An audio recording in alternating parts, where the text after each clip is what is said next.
हाय दोस्तों, once again welcome to my well care English classes.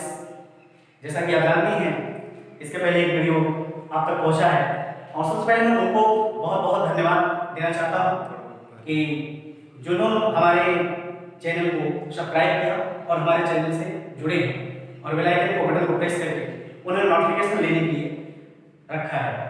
तो बहुत बहुत शुक्रिया और धन्यवाद उनको।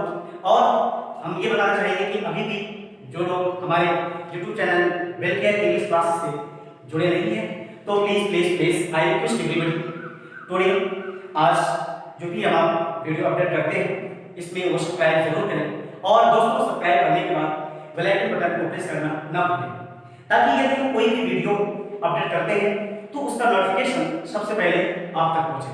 बहुत बहुत शुक्रिया। तो आइए, कल का चैप्टर जो था वो मेरा इंपरेटिव सेंटेंस था। यस, और इंपरेटिव सेंटेंस में मैंने बीएस फर्स्ट पढ़ाया था। Yesterday I have taught you BS number first.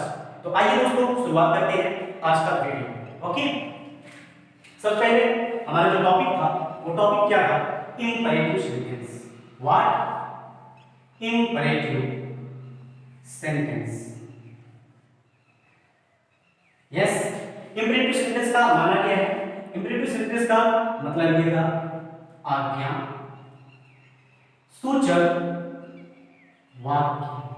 आज्ञा सूचक वाक्य। कल की वीडियो में मैंने आपको आज्ञा सूचक वाक्य इंपरेटिव सेंटेंस का आइडेंटिफिकेशन मैंने बताया था। आज तो बताने की जरूरत नहीं होगी, हम इसके आगे के चैप्टर को आज स्टार्ट करते हैं। Everybody please care and look here. Imperative sentence. Base number first. Base number first. कल मैंने बेस नंबर फर्स्ट आप तक पहुंचाया था। ओके, और बेस नंबर फर्स्ट था क्या? बेस नंबर फर्स्ट मैंने बताया था verb first plus object upon noun. Yes, yesterday I have told you what is base number first and how to write base number first, how to know base number first. तो मैं आज भी आपको बताना चाहूँगा once again एक बार और, जिनको कल की वीडियो में बेस नंबर फर्स्ट समझने में किसी प्रकार की कोई कमी रह गई हो तो आज बेस नंबर फर्स्ट मैं थोड़ा सा फिर से समझाने जा रहा हूँ और please care to white board.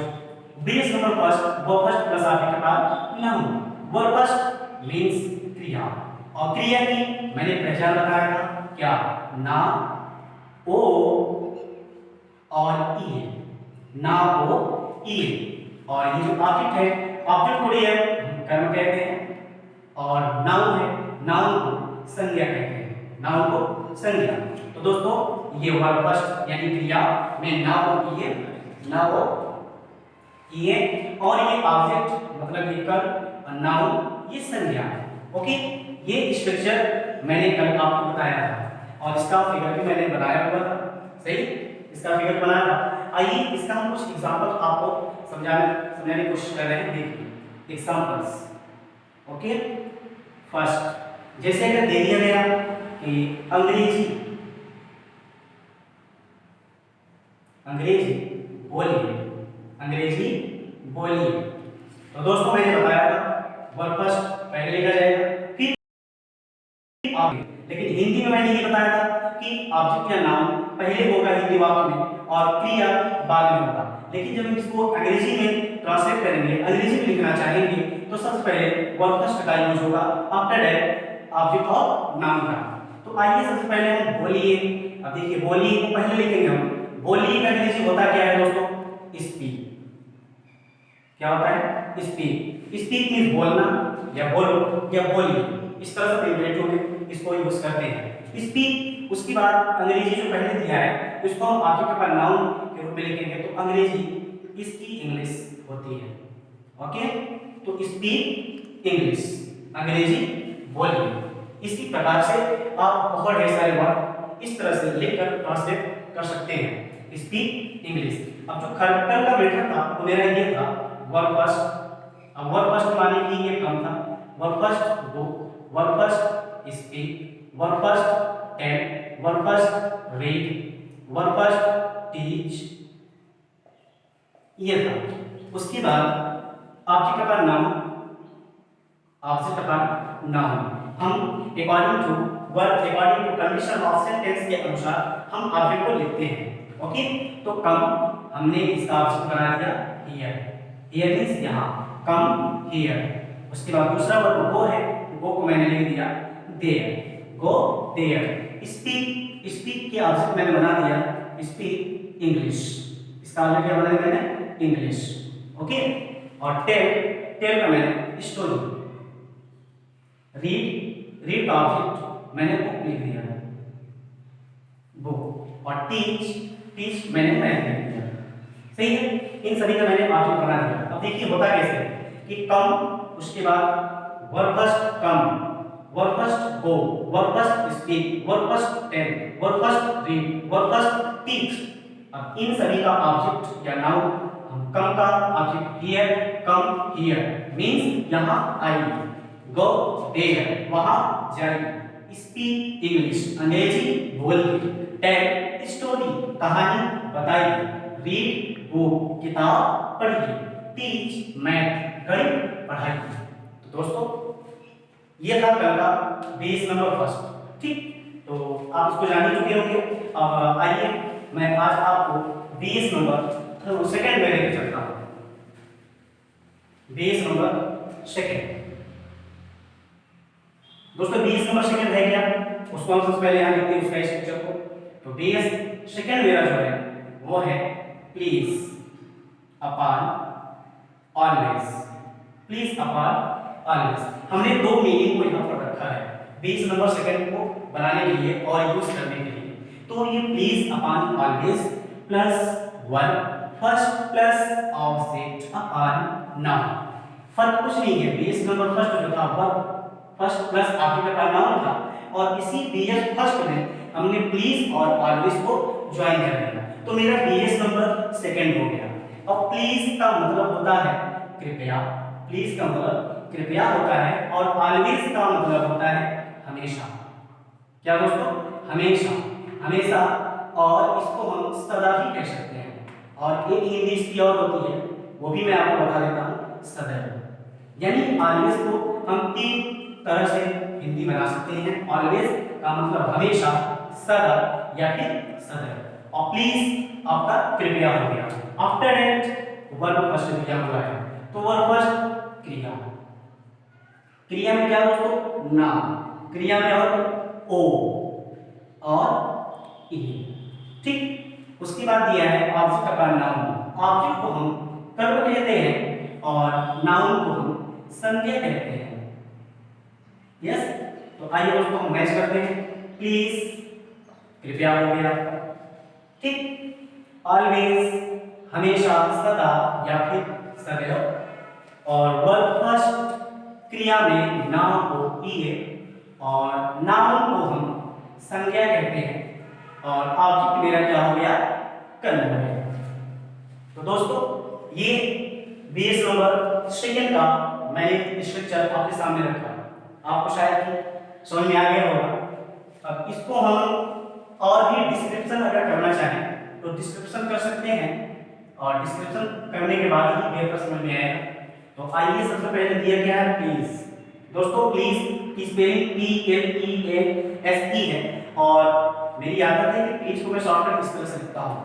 Okay, clear है मेरा प्लीज और always, please and always, please always हो गया। अब प्लीज ऑलवेज के बाद दिया है वर्ब फर्स्ट, वर्ब फर्स्ट, तो हम लिखेंगे वर्ब फर्स्ट। देखिए मेथड से बनाएंगे हम इसको, अकॉर्डिंग टू फार्मूला, सूत्र के अनुसार हम बना रहे हैं इसको, फिगर के अनुसार बना रहे हैं।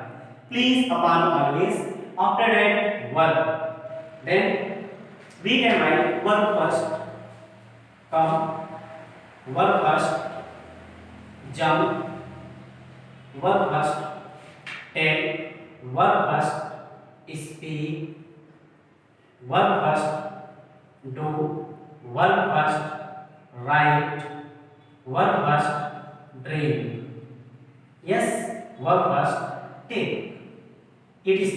आप जितना भी वर्ब लिखेंगे उतना ही आपको वाक्य का रिकॉर्ड होगा। यस, तो वर्ब फर्स्ट मैंने ये लिख दिया, please upon always plus verb first, यहां तक हो गया। अब वर्ब फर्स्ट के बाद दोस्तों ऑब्जेक्ट और नाउन भी मेरा बचना है, तो मैं इसके बाद वर्ब फर्स्ट लिखने के बाद ऑब्जेक्ट और नाउन को लिख देता हूं। यहां पर ये ऑब्जेक्ट है, ये नाउन है, राइट। ऑब्जेक्ट, अब देखिए please come here, please come here, ये हो गया। और ये जंप को मैं लिख देता हूं, प्लीज जंप, लिख दिया मैंने ऑन द रूफ, यस। उसके बाद टेल मैंने लिख दिया स्टोरी। ऑब्जेक्ट आप अपने अनुसार कुछ भी बना सकते हैं, जो भी ऑब्जेक्ट आप बनाना चाहें, जिस तरह की कंडीशन में वाक्य को बनाना चाहें उस तरह की कंडीशन में आप वाक्य को बना सकते हैं, राइट। तो देखिए स्पीक मैंने इंग्लिश लिख दिया, आप इंग्लिश के सिवा और भी ऑब्जेक्ट बना सकते हैं। Speak Hindi, speak slowly, speak very fast, it is as you wish, जैसा आपकी इच्छा हो। डू को मैंने ऑब्जेक्ट में वर्क दिया, राइट को मैंने एन एप्लीकेशन दिया, ड्रिंक मैंने वाटर दिया, टेक मैंने टी दिया, या टेक मेडिसिन दे दीजिए। ओके डियर, तो देखिए ये ऑब्जेक्ट मेरा बन गया सब, ठीक। अब ये रहा please upon always, verb first और ऑब्जेक्ट का नाम, तीन लेटर थे, तीनों लेटर को मैंने आपके सामने रख दिया। अब आप इसको इस तरह से कह सकते हैं, प्लीज कम हियर, प्लीज यहां से यहां कम, प्लीज फिर यहां कम, फिर यहां से ऑब्जेक्ट बनाइए हियर, यानी please come here, please jump on the roof, please tell story, please speak English. इस तरह से हो रहे हैं, प्लीज कम हियर, कृपया यहाँ आइए, कृपया यहाँ आइए, please jump on the roof, कृपया छत पर कूदिए, प्लीज टेल स्टोरी, कृपया कहानी बताइए, प्लीज स्पीक इंग्लिश, कृपया अंग्रेजी बोलिए। इसी तरह से हम सब का ट्रांसलेट बना सकते हैं। और इसी प्रकार से प्लीज दिया है, तो प्लीज के अपान में ऑलवेज भी दिया हुआ है, और ऑलवेज कम हियर मतलब सदैव यहाँ आइए, या फिर सदा यहाँ आइए, या फिर हमेशा यहाँ आइए, ठीक। ऑलवेज स्पीक इंग्लिश, हमेशा अंग्रेजी बोलिए, ऐसा निर्देश भी दिया जा रहा है। ऑलवेज डू वर्क, सदैव काम कीजिए, इस तरह से। या फिर ऑलवेज स्पीक, इंग्लिश को हटाकर मैंने यहाँ पर द ट्रुथ लिख दिया, ऑलवेज स्पीक द ट्रुथ, सदा सत्य बोलिए, ये भी आप पेपर बना सकते हैं। तो ये रहा मेरा बीएस नंबर सेकंड का स्ट्रक्चर। तो कुछ एग्जांपल्स हम आपको हिंदी में समझाना चाहते हैं, जिन लोगों को थोड़ी समझने में कठिनाई हो रही हो वो यहाँ देख सकते हैं।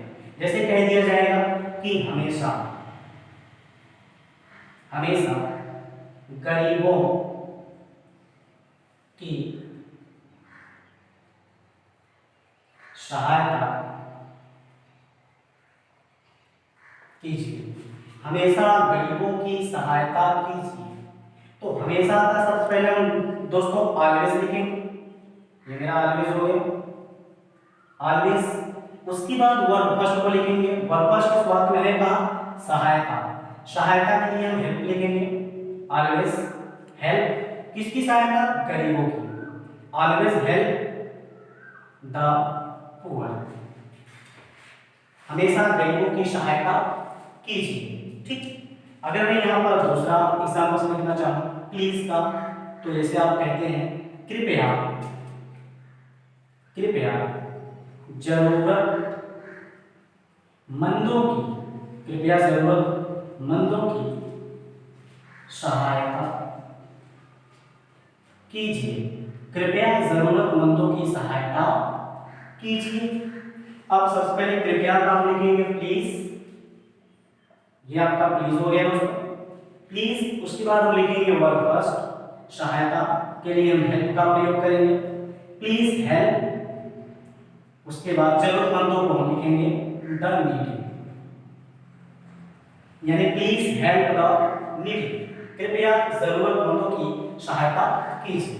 ठीक, तो दोस्तों ये रहा बीएस नंबर सेकंड। ओके, अगर इतनी बात समझ में आई तो प्लीज आई रिक्वेस्ट एवरीबॉडी, सभी लोग हमारे यूट्यूब चैनल वेलकेयर इंग्लिश क्लासेस को सब्सक्राइब करें, और सब्सक्राइब करने के बाद दोस्तों बेल आइकन बटन को प्रेस करना ना भूलें, ताकि हम जो भी वीडियो अपडेट करें वो आप तक उसका नोटिफिकेशन सबसे पहले पहुंचे। बहुत बहुत धन्यवाद, और बस आज इतना ही। फिर मिलते हैं आप दोस्तों आपसे अगली वीडियो में। ओके, नमस्कार।